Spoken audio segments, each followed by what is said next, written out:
এই সার্কিটটা Holy Cross কলেজের টেস্ট পরীক্ষায় দেওয়া হয়েছে। এই সার্কিটটা দেওয়ার পরে প্রশ্নে গ নম্বরে বলা হয়েছে এটার মান বের করে সরল করো। তো এটার মানটা বের করব, আমরা বের করার পরে সরল করব। তো খেয়াল করো, আমি এইখানে লিখতেছি না, বা লিখলেও সমস্যা নেই। দেখো এটা অর গেট, এ এবং বি যদি অর গেটে প্রবেশ করে তাহলে কি হয়, এ প্লাস বি, এটার মান হবে এ প্লাস বি। তারপরে দেখো এটা নট গেট, তো নট গেটে কি হবে, প্রথমে হলো এ নট হবে, কারণ এটা এ এ নট গেটে প্রবেশ করছে, এটা দেখো এটা নট গেটে প্রবেশ করছে, তার মানে এ নট। তারপরে খেয়াল করে দেখো সি, তার মানে এই গেটটা অর গেট, এর ভিতরে এ নট এবং সি দুইটা ইনপুট আছে, এ নট সি। তাহলে আমরা এখানে পাচ্ছি হলো, আমি নিচের দিকে লিখতেছি কোনো সমস্যা নেই, এ নট প্লাস সি। প্রথম গেটে পেলাম, দ্বিতীয় গেট পেলাম, তৃতীয় গেটের মানটা বের করব। খেয়াল করে দেখো এই যে প্রথম প্রথম ইনপুটে এ নট আছে, খেয়াল করো প্রথম ইনপুটে এ নট আছে, প্লাস দ্বিতীয় ইনপুটে এ আছে, এই যে দেখো দ্বিতীয় ইনপুটে এ আছে, তাহলে এ। তিনটা গেটের মান বের করলাম, এখন এটা লাস্ট গুণ। আমি এখানে একটা অক্ষর দেওয়া নেই, আমি একটা নাম দিয়ে দিচ্ছি এফ। তো প্রথমটা কি, এ প্লাস বি, এটা গুণের গেট, অ্যান্ড গেট, তার মানে এটা গুণ, এই যে ব্র্যাকেট দিয়ে দিলাম, এই যে গুণ, এই যে এটা গুণ থাকলো। দ্বিতীয়টায় কি আছে, এ নট প্লাস সি। তৃতীয়টায় কি আছে, এ নট প্লাস এ। এই হলো এফ এর মান, বা যে কোনো একটা আউটপুট। এফ বলতে এফ বা ওয়াই যে কোনো একটা অক্ষর ধরে নিও, এখানে যেহেতু দেওয়া নেই। তো এই মানটা বের করলাম, বের করার পরে এখন এটাকে কি করতে বলছে, সরল করতে বলছে, এটাকে সরল করতে বলছে। তো সরল করো। দেখো সরলীকরণের প্রধান যে রুলস, সরলীকরণের তিনটা কথা বেড়ে রাখতে হয়। একটা হলো সূত্র বসাইতে হবে, 15টা মাত্র সূত্র জানলেই হয়ে যায়। তো প্রথম কাজ হলো সূত্র বসাইতে হয়। দ্বিতীয় কাজ, সূত্র যদি কোনো কারণে না বসে তাহলে তুমি গুণ করবা। গুণ কিভাবে বুঝবা, দেখবে এরকম প্রথম বন্ধনী থাকবে, প্রথম বন্ধনী থাকলে বুঝবা সরলের ক্ষেত্রে গুণ হবে। আর যদি প্রথম বন্ধনী না থাকে তাহলে বুঝবা গুণ হবে না। তারপরে 3 নম্বর কাজ কি, গুণ যদি না করতে পারো, সূত্র যদি না বসে, তাহলে তুমি কমন নিবা। ঠিক আছে, কমন নিবা, দেখবে অটোমেটিক্যালি সূত্র পড়বে। আর গুণ, কমন, সূত্র কোনোটাই যদি না হয় তাহলে বুঝে নিবা যে ওইটা উত্তর হয়ে গেছে। ঠিক আছে, তো দেখো এইটাকে আমরা কিভাবে কি করব, প্রথমে আমরা দেখবো সূত্র পড়ে কিনা। তো এখানে খেয়াল করে দেখো এটা একটা সূত্র, মৌলিক উপপাদ্য, তাই না, বুলিয়ান মৌলিক উপপাদ্য, যোগের ক্ষেত্রে এই উপপাদ্যটা ব্যবহার করা হয়। তাহলে আমরা এখানে লিখতেছি এ প্লাস বি, এটা রেখে দিলাম, এ নট প্লাস, এটা কিন্তু সি, সি ইন্টু এটার মান কিন্তু ওয়ান, ওয়ান বসিয়ে দিলাম। তারপরে ওয়ানের সাথে এটা গুণ করলে ওয়ানই হারিয়ে যাবে, এটা থেকে যাবে, তো এটার সাথে এটা গুণ করো, তাহলে কি হবে, A into A not plus A into C, মানে এ দিয়ে এটা গুণ করলাম, এ দিয়ে এটা গুণ করলাম, আবার দেখো বি দিয়ে, বি ইন্টু এ নট, মানে এ নট বি সাজিয়ে লিখলাম, বি ইন্টু সি। ঠিক আছে, আর এই ওয়ান দিয়ে গুণ করলে, তাও ওয়ানটা রাখলাম একটু, এখন এটাতে গুণ করলে ওয়ান হারিয়ে যাবে, বা ওই লাইনেও হারিয়ে ফেলতে পারতাম, মানে ওয়ান নাই হয়ে যাবে। এখন এ ইন্টু এ নটের মান 0, তারপর AC, A not B plus কত থাকতেছে, বিসি, হ্যাঁ বিসি থাকলো, কি সব মিলিয়ে দাঁড়িয়ে AC plus A not B plus BC. এইখানে একটু খেয়াল করো, এই পর্যন্ত আসার পরে, তুমি এই পর্যন্ত আসার পরে কি করবা, এখানে একটু লক্ষ্য করো, কমন যায় কি, এখানে যদি বি কমন নাও তাহলে কিন্তু হবে না। আমি এখানে দেখাচ্ছি সুন্দর করে, যদি তুমি বি কমন নাও এই যে এই দুটার ভিতরে, তাহলে থাকবে হলো এ নট প্লাস সি। এটা কোনো সূত্র না। কমন নেওয়ার ক্ষেত্রে তোমার একটা অন্যতম শর্ত মনে রাখতে হবে, কমন নেওয়ার পরে যে উপপাদ্যগুলো তুমি মুখস্থ করছো ওইটার সাথে মিলে যাবে, কোনো না কোনোটার সাথে মিলে যাবে। এখানে দেখো কমন নেওয়ার পরে মিলে নাই, তার মানে এটা কমন নেওয়া যাচ্ছে না। এইখানে আবার দেখো এইটা আর এটার ভিতরে সি কমন যায়, তো সি যদি কমন নাও তাহলে থাকে হলো এ প্লাস সি, কমন নিলে থাকে হলো বি। তো এইটাও তো সূত্র না, কোনো সূত্রের রূপের সাথে মিলে নাই, তার মানে এখানে কমন নেওয়া যাচ্ছে না। এইখানে একটা ইন্টারেস্টিং বিষয় আছে, সেইটা হলো যখন তুমি দেখবা যে কোনো সূত্র হয় না, কোনো গুণ করা যায় না, কমন নেওয়া যায় না, তখন সেইটা উত্তর। এটা হলো 99% জায়গায়। তোমাদের পুরা আইসিটি বইতে একটা মাত্র সরল আছে ঘাড় তেড়া, সেই ঘাড় তেড়া সরল হলো এইটা। তো এইটা কিভাবে কি বুঝবা, দেখো আমি বলি, যখন দেখবা 3টা পদ আছে, পদ কয়টা, তোমরা পদ চিনো, যোগ এবং বিয়োগ, প্লাস মাইনাস দিয়ে পদ ডিভাইডেড করা হয়। আমাদের বুলিয়ান অ্যালজেব্রায় কোনো মাইনাস নাই, শুধুমাত্র প্লাস আছে আর গুণ আছে। তো গুণ দিয়ে পদ ডিভাইডেড করা হয় না, শুধুমাত্র প্লাস দিয়ে, মনে রাখবা। তাহলে এখানে একটা একটা একটা দুইটা প্লাস আছে, মানে মোট 3টা ভাগে ভাগ আছে, 3টা পদ আছে। পদ যখন থাকবে 3টা, অক্ষর যখন থাকবে 3টা, দেখো এ বি সি 3টা অক্ষর, পদও 3টা, এক কথা 3টা পদ থাকলে, এবং দেখবা কোনো পদের উপরে এরকম কমপ্লিমেন্টস আছে, সরি মানে কোনো ইনপুটের উপরে, এর উপরে কি আছে কমপ্লিমেন্টস, মানে বার মানে নট, যেভাবে উচ্চারণ করো, তাহলে এ নট আছে। যখন 3টা পদ থাকবে এবং কমপক্ষে একটা কমপ্লিমেন্টস থাকবে, তখন তুমি বুঝবা এটা শেষ হয় নাই, এটা আর একটু আগানো যায়। কিভাবে আগানো যায় সেটা একটু দেখো। আমরা এটার পরের লাইনটা যদি করি, এটার পরের লাইন যদি করি, AC plus A not B plus BC, এটা তো এই লাইন ছিল। এখন তুমি দেখবা কিভাবে আগানো যায়। দেখবা যেই পদের ভিতরে এই যে কমপ্লিমেন্টস আছে, যেই পদের যেই ইনপুটে কমপ্লিমেন্টস, এখানে দ্বিতীয় পদে এ ইনপুটের উপর কমপ্লিমেন্টস আছে। কোন ইনপুটের উপরে? এ ইনপুটের উপর। তুমি দেখবা এই এটা মিসিং আছে কোন পদে, এটা নাই কোন পদে। দেখো এই পদে এ আছে, এই পদে এ নাই। যেই পদে এ না থাকবে, সেটা এটা হতে পারে, এটা হতে পারে, যেই পদে এ না থাকবে ওই পদে তুমি নতুন করে একটা সূত্র ইনপুট করবা। এ দেখো আমি এখানে লাল কালি দিয়ে লিখে দেখাচ্ছি, একটা সূত্র ইনপুট করবা, এ নট প্লাস এ। কারণ তুমি জানো এ নট প্লাস এ এর মান হলো 1। তাহলে এই মান যদি 1 হয়, তাহলে বিসি আর 1 গুণ করলে আবারও বিসি। তার মানে এই 1 দিয়ে পৃথিবীর যে কাউকে গুণ চাইলেই করা যায়। এখন এই এ নট ইন্টু এ দিয়েই কেন গুণ করবো? কারণ ওই যে যেটার উপর নট থাকবে, যেই ইনপুটের উপর নট থাকবে, ওই ইনপুটের এই 1-এর সূত্রটা বসাবা। যদি এমন হতো যে বির উপর নট আছে, তাহলে বি নট প্লাস বি দ্বারা গুণ করতাম। এবং তাও গুণের ক্ষেত্রে খেয়াল করতে হবে কোন জায়গায় পদটা মিসিং আছে। যেমন এর উপরে নট, এ নাই এইখানে, তাই এইখানে গুণ করছি।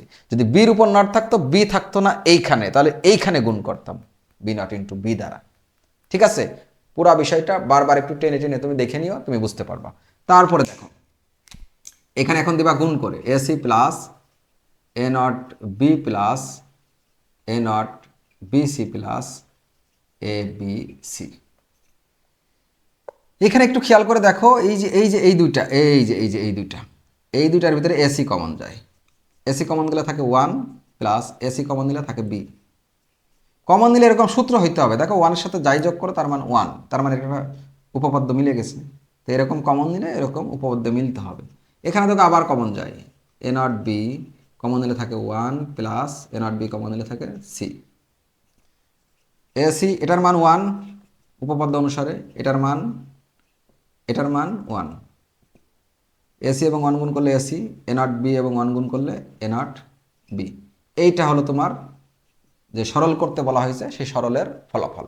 হলিক্রস কলেজের এই উদ্দীপকের এই সার্কিটটা থেকে ঘ নং প্রশ্নে যেটা বলা হয়েছে যে 1 নং এবং 4 নং, 1 নং এ আছে অর গেট, 4 নং এ আছে অ্যান্ড গেট। 1 নং এবং 4 নং গেটে কি পরিবর্তন করলে আউটপুট ন্যান্ড গেট হবে? ভালো করে বুঝো, 1 নং এবং 4 নং এ কি পরিবর্তন করলে আউটপুট ন্যান্ড গেট হবে। তো ন্যান্ড গেট তোমরা চিনো, কিন্তু আমি এখানে একটু লিখে নিচ্ছি। ন্যান্ড গেট সাধারণত আমরা যদি 2 ইনপুট বিশিষ্ট ন্যান্ড গেট ধরি, তাহলে এই যে এরকম হবে, এ এবং বি এর উপরে কমপ্লিমেন্টস হবে, গুণাকারে থাকবে এবং কমপ্লিমেন্টস। তাহলে ন্যান্ড গেট হবে 1 এবং 4, এই গেটে কি পরিবর্তন করলে ন্যান্ড গেট হবে? তো তুমি একটু খেয়াল করো, এই যে দেখো এখানে লেখা আছে, আমি আগেই লাল কালি দিয়ে লিখে রাখছি যে এটা হলো যোগ হয়, এ এবং বি যোগ, কারণ এটা অর গেট। এটা হলো এই দেখো এ নট গেটে গেলে এ নট, আর এই সি এটাও যোগ হয়েছে, কারণ এই যে or gate, A not C. আর এটা হলো এ নট, আর এটা হলো এ নট আর এ, ভালো করে দেখবা এটাও যোগ হবে অর গেট। আর এটা হবে কি গুণ, এটা হবে গুণ। খেয়াল করো যে এইখানে বলা হয়েছে যে ন্যান্ড গেট হবে, এই দুটা পরিবর্তন করবে, এগুলো না, কিন্তু এই দুটা পরিবর্তন করে ন্যান্ড গেট বানাইতে হবে। তো কি পরিবর্তন করবা? তুমি দেখো আমি এখানে এফ দিয়ে নিচ্ছি আউটপুটটাকে, এটাই ছিল হলো এ প্লাস বি, এটাই তো ছিল। আর এটাই ছিল হলো এ নট প্লাস সি, আর এটাই ছিল এ নট প্লাস এ। আর লাস্টের অ্যান্ড গেট থাকার কারণে 3টা গুণ, এই যে দেখো গুণ বসাইছি, 1 2 3, এই 3টা গুণ বসাইছি। এখন কথা হলো 1 আর 4 পরিবর্তন করব। তুমি এখানে একটু বিষয়টা খেয়াল করো যে ন্যান্ড গেট বানাইতে বলছে। আমরা জানি ন্যান্ড গেট বললে সব গুণ বানাইতে হয়, ন্যান্ড গেট বললে সব কি বানাইতে হয়? গুণ। দুটা কাজ হয়, গুণ এবং কমপ্লিমেন্টস। তো প্রাথমিক পর্যায়ে গুণটা মনে রাখো যে ন্যান্ড গেট হলে গুণ লাগবেই, মাস্ট বি। তো একটু খেয়াল করো যে এই যে এটা কিন্তু মান 1, সুতরাং এটা যোগ থাকলেও তোমার সমস্যা হচ্ছে না। এই শেষের 3 নম্বর গেটটা 1, কারণ a0 প্লাস এর মান হলো 1, মৌলিক উপপাদ্য বুলিয়ান অ্যালজেব্রা।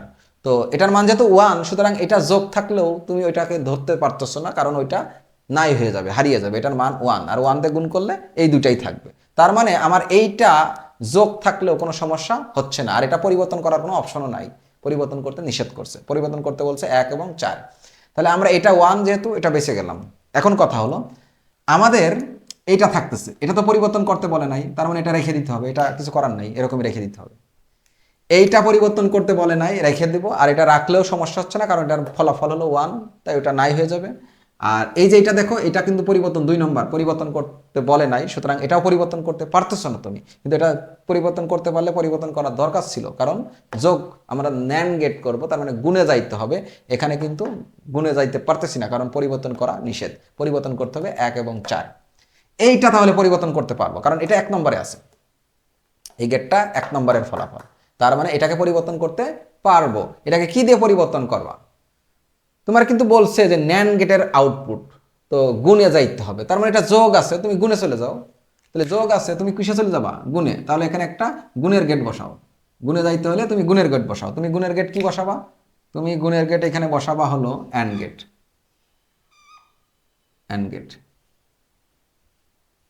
অ্যান্ড গেট বসাও, গুণের গেটে চলে গেলাম। এখন তুমি বলতে পারো যে স্যার আমি এটা গুণের গেটে কেন যাব, আমি তো মানে অ্যান্ড গেটে কেন যাব?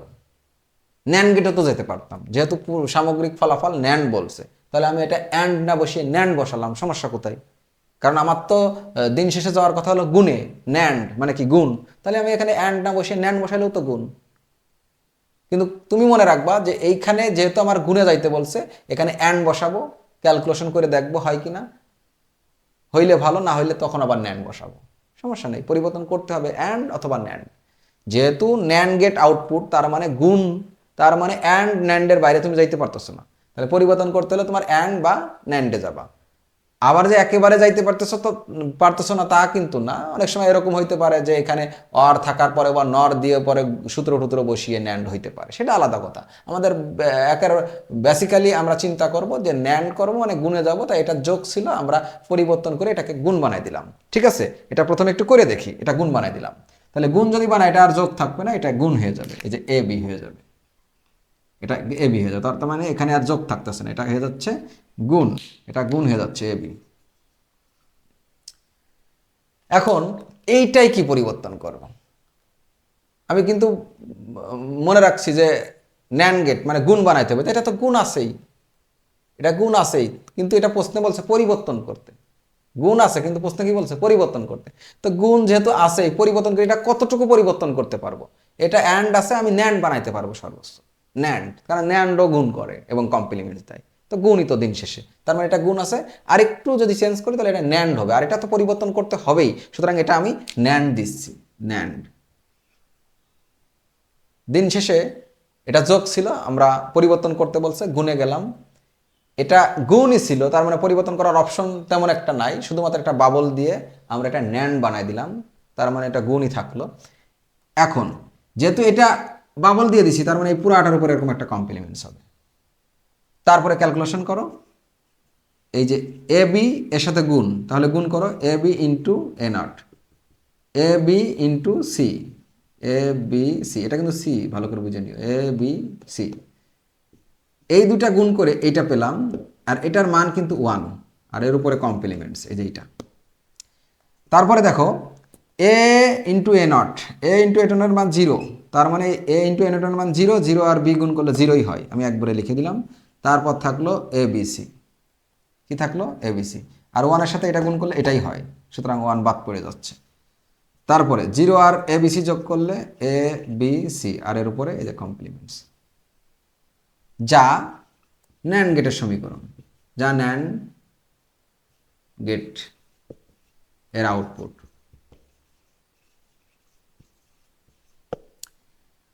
সুতরাং আমাদের এই উদ্দীপকের 1 ও 4 নং গেটে, 1 নং গেটে অর গেটের জায়গায় অ্যান্ড গেট, এবং 4 নং গেটে অ্যান্ড গেটের জায়গায় ন্যান্ড গেট দিলে আমরা আউটপুট বা ফলাফল ন্যান্ড গেটকে পাচ্ছি। এই কথাটা নিজ দিয়ে লিখে দিবা। সুতরাং 1 নং গেটে ছিল অর গেট, 1 নং গেটের অর গেটের জায়গায় অ্যান্ড গেট, এবং 4 নং গেটে অ্যান্ড গেট ছিল, অ্যান্ড গেটের জায়গায় ন্যান্ড গেট বসালে পুরা সার্কিটটার মান কি হচ্ছে, ন্যান্ড গেটে চলে যাচ্ছে।